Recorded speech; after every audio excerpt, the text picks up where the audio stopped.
जब देवरिया जेल में इन लोगों को शिफ्ट किया गया, सरकार कहा कि ये पूर्वांचल के जितने भी नेता हैं इन लोगों को देवरिया जेल में शिफ्ट कर दिया गया। तो 1991 में इन लोगों ने, जैसे जब देवरिया जेल में इन लोगों का शिफ्ट जब हुआ तो सारे लोग इकट्ठा हुए। उस समय इन लोगों ने एक प्लान बनाया कि अगर हम लोग ऐसे ही दूसरे का झंडा ढोएंगे तो क्यों ना अपनी ही पार्टी बनाया जाए। तो उस समय मुलायम सिंह को मुखिया के रूप में बनाया गया। 1991 में समाजवादी पार्टी का गठन हुआ। तो उस समाजवादी पार्टी में जनार्दन ओझा भी शामिल थे, नौतनवा से कुंवर अखिलेश सिंह भी यहाँ के महाराजगंज जनपद के शामिल थे। इन लोगों को शामिल करके पार्टी एक गठन किया गया। उसके बाद जाके 1996 में फिर सरकार बनी। मिला के दो पार्टियों को मिला के सरकार बनी, जिसमें मुलायम सिंह मुख्यमंत्री हुए। उसके बाद सरकार कुछ ही दिनों के बाद सरकार गिर गई। उसके बाद बीजेपी का सत्ता आया, बीजेपी उत्तर प्रदेश में आ गई।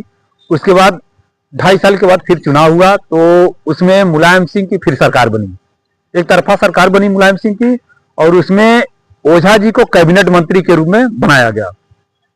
श्रम एवं सेवा शिक्षा मंत्री उनको कैबिनेट मंत्री के रूप में चुना गया और महाराजगंज की जनता के बीच में उनको भेजा गया, जिसमें उस समय, आज तो मंत्री बहुत सारे लोग हैं तो वो हनक नहीं है जो उस समय सत्ता की हनक रहती थी।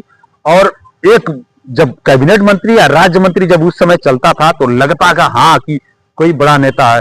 और हम लोग छोटे छोटे भी थे उस समय, देखा करते थे हम लोग कि जब चुनाव प्रचार में इन्होंने आया। एक बार मैं लगभग 12-13 साल का था, उस समय मैं देखा जनार्दन ओझा चुनाव लड़ रहे थे, श्यामदुर्वा विधानसभा था, और इन्होंने जब मेरे गांव पे आया, खास करके मेरे घर इन्होंने आया, उस समय इनका चुनाव निशान था कंधे पर हर लिए किसान।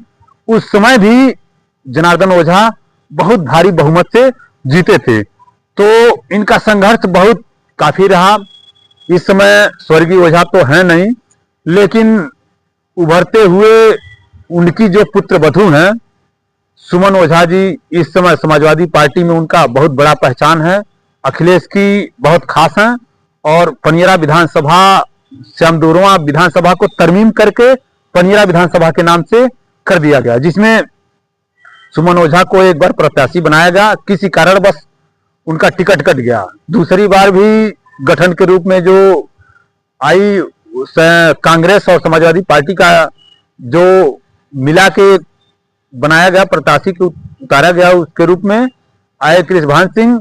उसके बाद आज तक ये चलता आ रहा है। लेकिन समाजवादी पार्टी के तरफ से महाराजगंज जिले में जो सबसे ज्यादा संघर्ष रत्न है उनका नाम सुमन ओझा है। स्वर्गीय जनार्दन प्रसाद ओझा की पुत्र वधू है। यही जनार्दन प्रसाद ओझा का एक जीवन लीला है। और ये भी कहा जाता है कि लोग कहते हैं, जैसे कुछ बुजुर्ग यहाँ कहते हैं कि इनका पैदाइशी भी बरगद के नीचे हुआ था, क्योंकि उनके गांव से लगभग 6-7 किलोमीटर की दूरी पे एक हरपुर महंत गांव है, जहां बहुत बड़े ब्राह्मण वहां रहते थे, महंत के नाम से जाने जाते थे। हरपुर जैसे यहाँ जैसे आज कोर्ट बना है, उनके वहां भी कोर्ट था, वो भी न्याय करते थे, वो भी फैसला सुनाते थे।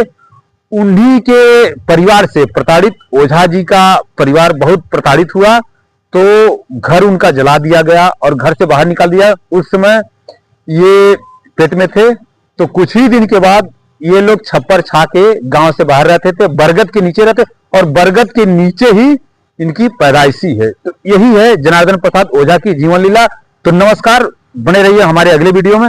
मैं आपको बहुत सारा चीज दिखाऊंगा, बहुत सारा चीज बताऊंगा। यहाँ की जो राजनीति है, राजनीति से संबंधित बहुत सब चीज हम आपको बताएंगे। आप देख रहे हैं जेपी भारत न्यूज। मैं जयप्रकाश वर्मा, बहुत बहुत धन्यवाद।